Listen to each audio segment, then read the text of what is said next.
जैसे ही मैंने बैग खोला और उसके अंदर रखा सामान बाहर निकाला तो मेरे हाथ कांपने लगे। मेरी सांसें तेज हो गईं और मेरी धड़कनें जैसे रुक सी गईं। उस बैग में कुछ ऐसी चीजें थीं जिन्हें देखकर मेरे दिमाग में अचानक वो पुराना हादसा घूम गया जिसे मैं इतनी मुश्किल से भूलने की कोशिश कर रही थी। शादी से करीब 2 महीने पहले मेरी जिंदगी में एक ऐसा हादसा हुआ था जिसने मुझे अंदर से तोड़ कर रख दिया था। मैं चाहकर भी किसी को कुछ नहीं बता पाई थी और सब कुछ अपने दिल में दबा कर जी रही थी। समय धीरे धीरे बीतता गया और मेरी शादी का दिन भी आ गया। बाहर से सब कुछ सामान्य था, लोग खुश थे, घर में रौनक थी, लेकिन मेरे अंदर डर का तूफान चल रहा था। मुझे हर पल यही खौफ सता रहा था कि अगर मेरे पति को मेरी सच्चाई पता चल गई तो क्या होगा। शादी की रस्में पूरी हुई और आखिरकार वो रात भी आ गई जब मैं दुल्हन बनकर अपने कमरे में बैठी थी। बाकी लड़कियों की तरह मेरे मन में कोई मीठी घबराहट नहीं थी, बल्कि एक अजीब सा डर था जो मुझे अंदर ही अंदर खाई जा रहा था। जैसे ही दरवाजा खुलने की आवाज आई, मेरा दिल तेजी से धड़कने लगा। मेरे पति कमरे में आए और धीरे धीरे मेरे पास आकर बैठ गए। उन्होंने बिना किसी जल्दबाजी के मेरा घूंघट उठाया और मुझे देखने लगे। उनकी नजरों में अपनापन था, लेकिन मैं उनके सामने बैठी कांप रही थी। मुझे लग रहा था जैसे वो मेरे अंदर छुपे हर राज को पढ़ लेंगे। उन्होंने मेरी तारीफ की, लेकिन मेरे कानों में कुछ भी साफ सुनाई नहीं दे रहा था। मेरा दिमाग सुन्न हो चुका था। मुझे बस यही लग रहा था कि अब सब खत्म होने वाला है। लेकिन तभी उन्होंने बहुत ही सामान्य तरीके से कहा कि वो थक गए हैं और मुझे भी आराम करना चाहिए। इतना कहकर वो एक तरफ लेट गए। मैं वहीं बैठी रह गई। मुझे समझ नहीं आ रहा था कि ये क्या हो रहा है।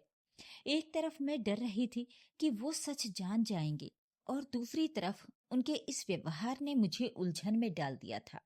पूरी रात में इसी सोच में जागती रही। अगली सुबह मैंने अपने चेहरे पर मुस्कान लाने की कोशिश की ताकि कोई मेरे अंदर का डर पढ़ न सके। घर में सभी लोग मेरी खूबसूरती की तारीफ कर रहे थे और मैं बस चुपचाप सब सुन रही थी। मेरा ध्यान बार बार अपने पति के व्यवहार की तरफ जा रहा था। रात आई तो मेरे दिल की धड़कन फिर से तेज हो गई। मुझे लगा शायद आज सब सामान्य होगा, लेकिन उस रात भी वही हुआ। उन्होंने कुछ सामान्य सी बातें की और फिर सोने के लिए कह दिया। अब मेरे मन में सवालों का सिलसिला शुरू हो गया। क्या मुझ में कोई कमी है या फिर वो मुझसे दूरी क्यों बना रहे हैं? दिन बीतते गए और उनका व्यवहार वैसा ही रहा। वो मेरे साथ बहुत अच्छे थे, मेरा बहुत ख्याल रखते थे, मेरी हर छोटी जरूरत का ध्यान रखते थे। लेकिन हमारे बीच वो रिश्ता नहीं बन पा रहा था जिसकी मुझे उम्मीद थी। मेरा डर अब उलझन में बदल रहा था और उलझन धीरे धीरे मेरे अंदर एक अजीब सी बेचैनी पैदा कर रही थी। समय के साथ मेरी तबीयत भी खराब रहने लगी। मुझे अक्सर कमजोरी महसूस होती और चक्कर आने लगे। लेकिन मैं किसी को कुछ नहीं बता पा रही थी क्योंकि मेरे अंदर पहले से ही एक डर था। एक दिन मेरी हालत ज्यादा बिगड़ गई तो मेरे पति मुझे डॉक्टर के पास ले गए। जांच के बाद डॉक्टर ने जो कहा उसे सुनकर मेरी सांस जैसे रुक गई। उन्होंने बताया कि मैं मां बनने वाली हूँ। ये सुनते ही मेरे अंदर जैसे सब कुछ टूट गया। मैं कुर्सी पर बैठी रह गई, सिर झुकाकर। मुझे लगा अब सब खत्म हो गया, अब सच्चाई सामने आ ही जाएगी और मेरा रिश्ता टूट जाएगा। मैं अपने पति की तरफ देखने की हिम्मत भी नहीं जुटा पा रही थी। लेकिन जब मैंने हिम्मत करके उनकी तरफ देखा तो वह बिल्कुल शांत थे। उन्होंने ना कोई सवाल किया, ना कोई गुस्सा दिखाया, बल्कि वो मुझे घर लेकर आए और आराम करने को कहा। उनका ये व्यवहार मेरे लिए समझ से बाहर था। मैं सोच रही थी कि आखिरकार कोई इंसान इतना शांत कैसे रह सकता है, वो भी ऐसी बात सुनने के बाद। लेकिन वो पहले से भी ज्यादा मेरा ख्याल रखने लगे। मेरे लिए खुद खाना लाते, मुझे दवाई देते और हर वक्त मेरे पास रहते। मैं उनके इस व्यवहार को समझ नहीं पा रही थी। मेरा डर अब और भी ज्यादा गहरा हो गया था क्योंकि मुझे समझ नहीं आ रहा था कि वो सच जानकर भी चुप क्यों हैं या फिर उन्हें कुछ पता ही नहीं है। मेरे मन में हर दिन नए सवाल पैदा हो रहे थे और मैं खुद ही उन सवालों में उलझती जा रही थी। दिन गुजरते जा रहे थे और मेरे दिल के अंदर उठने वाले सवाल हर दिन और गहरे होते जा रहे थे। मेरे पति का व्यवहार मेरे लिए एक पहेली बन चुका था। मेरा बहुत ख्याल रखते थे, मेरी हर छोटी से छोटी जरूरत का ध्यान रखते थे, लेकिन उन्होंने अब तक मुझसे उस बात को लेकर कोई सवाल नहीं किया था जो मेरे दिल पर सबसे बड़ा बोझ बन चुकी थी। मैं अक्सर सोचती थी, क्या उन्हें सच में कुछ पता नहीं है, या फिर वो सब कुछ जानकर भी अनजान है। उनकी खामोशी मुझे अंदर ही अंदर तोड़ रही थी। मैं कई बार हिम्मत जुटाती कि खुद ही उन्हें सब कुछ बता दूं, लेकिन हर बार डर मेरे कदम रोक देता। मुझे लगता था कि अगर मैंने खुद से सच बताया तो शायद सब कुछ खत्म हो जाएगा, लेकिन अगर वो खुद पूछते तो शायद मैं सब कुछ कह देती। इसी खींचतान में दिन बीतते गए। मेरी हालत धीरे धीरे और नाजुक होती जा रही थी। मेरे अंदर चल रहा मानसिक दबाव अब मेरे चेहरे पर भी दिखने लगा था। मेरे पति ऐसा महसूस करते थे और शायद यही वजह थी कि वो मुझे और ज्यादा संभालने लगे थे। वो मुझे खुश रखने की हर कोशिश करते थे। कभी मेरे लिए फल लेकर आते, कभी मुझे बाहर घुमाने ले जाने की बात करते, लेकिन मैं हर खुशी के पीछे छुपे अपने डर से बाहर नहीं निकल पा रही थी। समय के साथ मेरा शरीर भी बदलने लगा था और अब मुझे ये डर और ज्यादा सताने लगा था कि अब कब तक ये बात छुपी रह पाएगी। एक दिन मैंने हिम्मत करके आईने में खुद को देखा तो मुझे खुद पर ही तरस आ गया। मैं वही लड़की थी जिसके सपने कभी बहुत बड़े हुआ करते थे, लेकिन आज मैं सिर्फ डर और बेचैनी का एक साया बनकर रह गई थी। उसी रात जब मेरे पति कमरे में आए तो मैंने तय कर लिया कि मैं आज उनसे बात करूंगी। लेकिन जैसे ही वो मेरे पास आकर बैठे और सामान्य बातें करने लगे तो मेरी हिम्मत फिर से जवाब दे गई। मैं फिर चुप रह गई। उन्होंने मुझे गौर से देखा, जैसे वो कुछ खुद समझने की कोशिश कर रहे हों, लेकिन फिर भी उन्होंने कुछ नहीं कहा। उनकी यही बात मुझे और ज्यादा बेचैन कर रही थी। कुछ दिन और ऐसे ही गुजर गए और फिर एक दिन मेरी तबीयत अचानक बहुत ज्यादा खराब हो गई। मुझे चक्कर आने लगे और मैं खुद को संभाल नहीं पा रही थी। मेरे पति तुरंत मुझे डॉक्टर के पास लेकर गए। डॉक्टर ने जांच की और वही बात दोहराई जो पहले कही जा चुकी थी, लेकिन इस बार उन्होंने ये भी कहा कि मुझे किसी तरह का कोई तनाव नहीं लेना चाहिए और मुझे एक अच्छे माहौल की जरूरत है। मैं चुपचाप बैठी सब सुन रही थी, लेकिन मेरा ध्यान सिर्फ अपने पति के चेहरे पर था। मैं देखना चाहती थी कि अब उनका क्या रिएक्शन होगा, लेकिन वो अब भी उतने ही शांत थे जैसे कुछ हुआ ही ना हो। उन्होंने डॉक्टर की सारी बातें ध्यान से सुनी और मुझे लेकर घर आ गए। घर आकर उन्होंने मुझे आराम करने के लिए कहा और खुद मेरे पास बैठ गए। उनकी आंखों में एक अजीब सी नरमी थी जो मुझे समझ नहीं आ रही थी। मुझे लग रहा था कि मैं किसी ऐसे इंसान के साथ हूँ जो मेरे हर दर्द को बिना कहे समझ रहा है, लेकिन फिर भी कुछ कह नहीं रहा। उस रात मैं बहुत देर तक जागती रही और अपने बीते हुए समय को याद करती रही। वो हादसा जो मैंने इतने दिनों से अपने अंदर छुपा कर रखा था, वो फिर से मेरी आंखों के सामने घूमने लगा। मैं उस दिन को भूलना चाहती थी, लेकिन वो यादें मेरा पीछा नहीं छोड़ रही थीं। मैं उस वक्त की बेबसी को याद करके अंदर ही अंदर टूट जाती थी, लेकिन फिर भी मैंने खुद को संभाल रखा था क्योंकि मेरे पास कोई और रास्ता नहीं था। मैं जानती थी कि अगर मैंने हिम्मत छोड़ दी तो सब कुछ खत्म हो जाएगा। इसी तरह सोचते सोचते कब मेरी आंख लग गई मुझे पता ही नहीं चला। अगली सुबह जब मेरी आंख खुली तो मैंने देखा कि मेरे पति मेरे लिए नाश्ता लेकर खड़े थे। उन्होंने मुस्कुराकर मुझे उठाया और कहा कि मुझे अपना ध्यान रखना चाहिए। उनकी छोटी छोटी बातें मेरे दिल को छू जाती थीं, लेकिन साथ ही मुझे और उलझन में डाल देती थीं, क्योंकि मैं समझ नहीं पा रही थी कि वो इतना सब कुछ क्यों कर रहे हैं। समय बीतता गया और उनका मेरा ख्याल रखना और भी बढ़ता गया। वो मुझे किसी भी तरह की तकलीफ नहीं होने देना चाहते थे, लेकिन मेरे दिल का बोझ तब भी वैसा ही था। मैं हर दिन यही सोचती थी कि आखिर कब वो मुझसे सवाल करेंगे और कब मैं उन्हें सच बता पाऊंगी। लेकिन शायद वो दिन अभी दूर था और मैं उसी के इंतजार में हर दिन जी रही थी। समय धीरे धीरे आगे बढ़ रहा था, लेकिन मेरे अंदर का तूफान अब भी शांत नहीं हुआ था, बल्कि हर गुजरते दिन के साथ और तेज होता जा रहा था। मेरे पति का ख्याल रखना मेरी समझ से बाहर होता जा रहा था। वो हर पल मेरे साथ खड़े रहते, मेरी जरूरतों का ध्यान रखते थे और मुझे किसी भी तरह की तकलीफ नहीं होने देते थे। लेकिन उनकी यही अच्छाई अब मुझे सुकून देने की बजाय बेचैन करने लगी थी, क्योंकि मैं जानती थी कि एक सच ऐसा है जो अगर सामने आ गया तो शायद सब कुछ बदल जाएगा। मेरे दिल में बार बार यही सवाल उठता था कि आखिर वो मुझसे कुछ पूछते क्यों नहीं। क्या उन्हें मुझ पर इतना भरोसा है, या फिर वो किसी और वजह से छुपाए हुए हैं।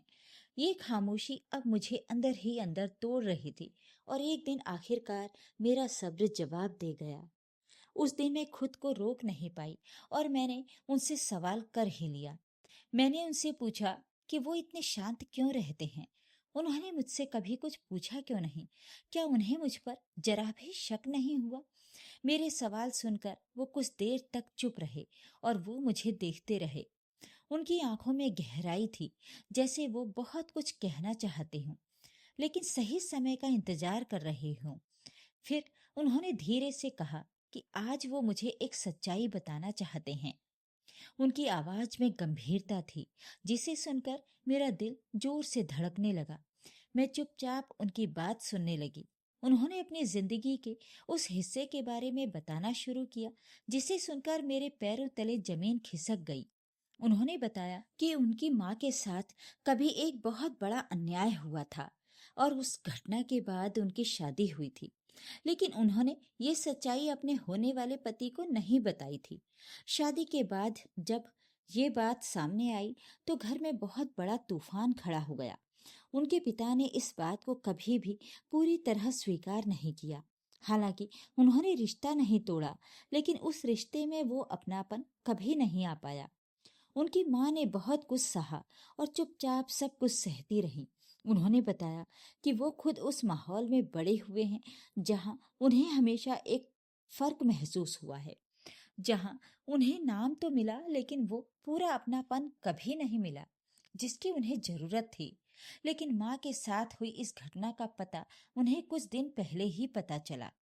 उनके शब्दों में दर्द साफ झलक रहा था। मेरे लिए ये सब सुनना किसी झटके से कम नहीं था। मैं जैसे पत्थर की तरह बैठी उनकी बातें सुन रही थी। उन्होंने बिना कुछ कहे मेरे हाथ थाम लिए। उनकी इस खामोशी में भी एक अजीब सा सुकून था। उन्होंने कहा कि अब मुझे डरने की जरूरत नहीं है, क्योंकि उन्हें मुझ पर पूरा भरोसा है। ये सुनकर मेरे दिल का बोझ जैसे हल्का हो गया। मुझे लगा जैसे मैं पहली बार खुलकर सांस ले पा रही हूँ। उस दिन के बाद मेरे और उनके बीच का रिश्ता बदल गया। अब हमारे बीच में कोई राज नहीं था। मैं उनसे हर बात खुलकर करने लगी और वो भी पहले की तरह ही मेरा साथ देते थे। धीरे धीरे मेरी जिंदगी सामान्य होने लगी और मैं अपने अंदर के डर से बाहर आने लगी और अपने बच्चे को भी अपनाने लगी। मेरे पति का प्यार और भरोसा मुझे हर दिन मजबूत बना रहा था। समय बीतता गया और मुझे फिर से एक नई खुशी की खबर मिली। मैं दोबारा माँ बनने वाली थी। इस बार मेरे दिल में डर नहीं, बल्कि एक सच्ची खुशी थी, क्योंकि अब मुझे अपने पति के प्यार और साथ का पूरा भरोसा हो चुका था। सब कुछ ठीक चल रहा था। मेरी जिंदगी अब धीरे धीरे एक नई दिशा में आगे बढ़ रही थी। मेरे दिल में जो डर और बोझ इतने समय से था, वो काफी हद तक हल्का हो चुका था। मैं अपने पति के साथ अब सुकून से रहने लगी थी। उनका भरोसा और साथ मुझे हर दिन मजबूत बना रहा था। मेरा पहला बच्चा भी अब थोड़ा बड़ा हो रहा था और मैं उसे दिल से अपनाने लगी थी। पहले जो दूरी थी वो अब खत्म हो चुकी थी और मैं खुद को एक सामान्य जिंदगी जीते हुए महसूस करने लगी थी। समय के साथ सब कुछ बेहतर होता जा रहा था, लेकिन शायद किस्मत को भी कुछ और ही मंजूर था। एक दिन मैं घर के स्टोर रूम में पुराने सामान को देखने लगी, क्योंकि मुझे आने वाले समय के लिए कुछ चीजें तैयार करनी थी। वहां बहुत सा पुराना सामान रखा हुआ था। मैंने एक एक करके चीजें निकालनी शुरू की। तभी मेरी नजर एक पुराने बैग पर पड़ी, जो काफी समय से वहीं रखा हुआ था। पहले तो मैंने उस पर ध्यान नहीं दिया, लेकिन फिर न जाने क्यों मैंने उसे खोलने का फैसला किया। जैसे ही मैंने वो बैग खोला और उसके अंदर रखा सामान बाहर निकाला, तो मेरे हाथ कांपने लगे, मेरी सांसें तेज हो गईं और मेरा दिल जैसे रुक सा गया। उस बैग में कुछ ऐसी चीजें थी जिन्हें देखकर मेरे दिमाग में अचानक वो पुराना हादसा घूम गया, जिसे मैं इतनी मुश्किल से भुलाने की कोशिश कर रही थी। मुझे समझ नहीं आ रहा था कि वो चीजें यहाँ कैसे आईं। मैं कुछ देर तक वहीं बैठी रही और खुद को संभालने की कोशिश करती रही, लेकिन मेरे अंदर सवालों का तूफान उठ चुका था। जैसे ही मेरे पति घर आए, मैंने उनसे बिना कुछ सोचे सीधे उस सामान के बारे में पूछ लिया। मेरी आवाज कांप रही थी और मेरे चेहरे पर डर साफ नजर आ रहा था। उन्होंने पहले तो मुझे शांत करने की कोशिश की, लेकिन जब मैंने बार बार उनसे जवाब मांगा तो उनके चेहरे का रंग बदल गया। वो कुछ देर तक चुप रहे, फिर धीरे धीरे से उन्होंने जो कहा उसने मेरी पूरी दुनिया हिला कर रख दी। उन्होंने स्वीकार किया कि मेरे साथ जो हादसा हुआ था, उस हादसे के पीछे वही थे। ये सुनते ही मेरे पैरों तले जमीन खिसक गई। मुझे लगा जैसे मैं किसी बुरे सपने में हूँ। मैं समझ नहीं पा रही थी कि जिस इंसान को मैं अपना सबसे बड़ा सहारा मानने लगी थी, वही मेरी सबसे बड़ी तकलीफ की वजह कैसे हो सकता है। मेरे आंसू रुकने का नाम नहीं ले रहे थे और मैं बार बार उनसे यही पूछ रही थी कि उन्होंने ऐसा क्यों किया। उनके शब्द मेरे कानों में गूंज रहे थे और हर एक शब्द मेरे दिल को चीर रहा था। और मैं अतीत की उस दोपहर में पहुंच गई जब मैं कॉलेज से घर लौट रही थी। मेरा कॉलेज घर से करीब 20-21 किलोमीटर दूर था और रास्ते में कुछ गांव और कुछ सुनसान जगह भी पड़ती थी। वैसे तो हम 2-3 लड़कियां साथ साथ कॉलेज जाया करती थीं, लेकिन उस दिन शायद होने को कुछ और ही मंजूर था, तो मैं अकेली ही कॉलेज चली गई। लौटते वक्त अचानक तेज बारिश होने लगी, तो मैंने बारिश से बचने के लिए एक जगह पर अपनी स्कूटी रोक दी और सड़क किनारे बने एक यात्री शेड के नीचे खड़ी हो गई। वहां पर 4 लड़के भी बारिश से बचने के लिए खड़े थे। शायद वो चारों दोस्त थे। मैं पूरी तरह भीग चुकी थी। बारिश अचानक इतनी तेज शुरू हुई थी कि मुझे रेनकोट निकालकर पहनने का मौका नहीं मिला, जबकि मैंने अपना मोबाइल फोन स्कूटी की डिक्की में रख दिया था। उन 4 लड़कों में से 2 ने हेलमेट पहने हुए थे। खैर, मैंने उन पर ज्यादा ध्यान नहीं दिया और बारिश रुकने का इंतजार करने लगी। मुझे थोड़ा डर भी लगा, क्योंकि वहां पर दूसरी कोई लेडी नहीं थी और रोड भी सुनसान पड़ चुकी थी। शायद लोग जहां तहां रुक कर बारिश रुकने का इंतजार कर रहे होंगे। मैं खुद को नॉर्मल दिखाती हुई खड़ी थी कि तभी कुछ ऐसा हुआ जिसने मेरी जिंदगी में अंगारे भर दिए। उन 4 लड़कों में से 2 ने मेरा मुंह दबोच लिया और उस यात्री शेड के अंदर बने खंडहर नुमा कमरे में ले गए और मेरे साथ जबरदस्ती कर डाली। काली घटाओं के अंधकार में मेरी पूरी जिंदगी पर, मेरे सपनों पर स्याह चादर पड़ चुकी थी। मैं किसी तरह छूटकर बाहर आई और बारिश में ही स्कूटी से शहर की तरफ भागी। दूर दूर तक कोई मेरी पुकार सुनने वाला नजर नहीं आ रहा था। मेरा दुपट्टा गिर गया था, बालों का क्लिप भी टूटकर गिर गया था और मेरी तो पूरी दुनिया उजड़ चुकी थी। मैं खुद टूट कर बिखर गई थी। उस जगह से थोड़ी दूर जाकर मैंने जैसे तैसे रेनकोट निकालकर पहन लिया, ताकि किसी की नजर मेरे फटे और गंदे कपड़ों पर न पड़ जाए। मैं जब तक घर पहुंची तब तक मेरा रो रो कर बुरा हाल हो गया था। उस वक्त पापा घर पर नहीं थे। डरते डरते रोते रोते माँ को सारी बात बता दी। छुपा कर रखना मेरे वश की बात भी नहीं थी। माँ अपना सिर पकड़कर बैठ गई, लेकिन मेरी दिमागी हालत खराब हो चुकी थी। ये देखकर माँ ने खुद को संभाला और मुझे संभालने लग गई। उन्होंने पापा को फोन करके तुरंत घर आने को कहा। मैं डर गई। पापा आए, सारी बात पता चली तो वो भी सिर थाम कर बैठ गए। उनके और उनकी लाडली बिटिया के सपने चकनाचूर हो गए। अब उन्हें बिटिया के सपनों की नहीं, बल्कि इस बात की चिंता सताने लगी कि उनकी बिटिया की शादी कैसे होगी, कौन अपनाएगा उसे। बस इसी चिंता में बात फैलने के डर से पुलिस में भी नहीं गए और ना ही किसी दोस्त या रिश्तेदार को बताया। मुझे संभालने के लिए दोनों ने दिन रात एक कर दिए और मेरे लिए रिश्ते देखने शुरू कर दिए। वो जल्द से जल्द मेरी शादी कर देना चाहते थे और इसकी वजह मैं भी अच्छी तरह समझ रही थी। पड़ोसियों या रिश्तेदारों को कोई शक ना हो, इसके लिए 1-2 रिश्ते ठुकराए भी गए। फिर एक दिन अचानक मेरे घर एक माँ और एक बेटा आए। उन्हें किसी ने भेजा नहीं था, इसलिए माँ पापा को थोड़ा संकोच हो रहा था। लेकिन बातों बातों में उस औरत ने बताया कि वो लोग पास की ही दूसरी कॉलोनी में रहते हैं और मेरा हाथ मांगने आए हैं। उस औरत ने ये बताकर सबको चौंका दिया कि उनका बेटा भी मुझे चाहता है और शादी भी करना चाहता है। इस तरह उस घटना के ठीक 2 महीने बाद ही मेरी शादी हो गई और मैं अपने पति के साथ अतीत का काला साया लिए हुए डरते डरते यहाँ आ गई थी। और आज जिस सच से पर्दा उठा उसने मुझे और भी ज्यादा तोड़ कर रख दिया। मुझे एहसास हुआ कि जिस भरोसे पर मैं अपनी नई जिंदगी बना रही थी वो दरअसल एक झूठ की नींव पर खड़ा था। मेरे साथ जबरदस्ती करने वाला कोई और नहीं बल्कि यही शख्स था जिसने अपने गुनाह को छुपाने के लिए मुझसे शादी की थी। उन्होंने बताया कि माँ के साथ हुई घटना का पता उन्हें तब चला था जब वो मेरे साथ जबरदस्ती कर चुके थे और उसी दिन से पछतावे की आग में जल रहे थे। एक दिन उन्होंने बाजार में मुझे देखा और मेरे घर तक मेरा पीछा किया, क्योंकि उस घटना ने उनके जमीर को झंझोड़ डाला था और प्रायश्चित करने के इरादे से मुझसे शादी की थी। ये सब सुनकर मैं टूट चुकी थी, पूरी तरह से बिखर चुकी थी। मेरे लिए अब उनके साथ एक पल भी रहना मुश्किल लग रहा था। लेकिन फिर मेरी नजर अपने बच्चों पर पड़ी। मेरे कदम वहीं रुक गए। मैं जानती थी कि मेरा हर फैसला अब सिर्फ मेरा नहीं है, मेरी बच्चियों की जिंदगी भी उनसे जुड़ी हुई है। मैं अंदर से टूटकर खुद को संभालने की कोशिश कर रही थी। मेरे पति अपनी सफाई देते रहे, लेकिन अब मेरे लिए उनके शब्दों का कोई मोल नहीं था। मैं बस यही सोच रही थी कि आखिर किसी इंसान का दिल इतना कठोर कैसे हो सकता है कि वो किसी को इस तरह की तकलीफ दे और फिर उसे प्यार का नाम दे दे। उस दिन के बाद मेरी जिंदगी पूरी तरह बदल गई। मैं बाहर से भले ही उस घर में रह रही थी, लेकिन अंदर से मैं पहले जैसी नहीं रही। मेरे अंदर का भरोसा हमेशा के लिए टूट चुका था। मैंने जीना तो जारी रखा, लेकिन अब वो सुकून कभी वापस नहीं आया। मैं अपने बच्चों के लिए मजबूत बनी रही और यही सोचकर आगे बढ़ती रही कि शायद मेरी यही मजबूरी मेरी ताकत बन जाए।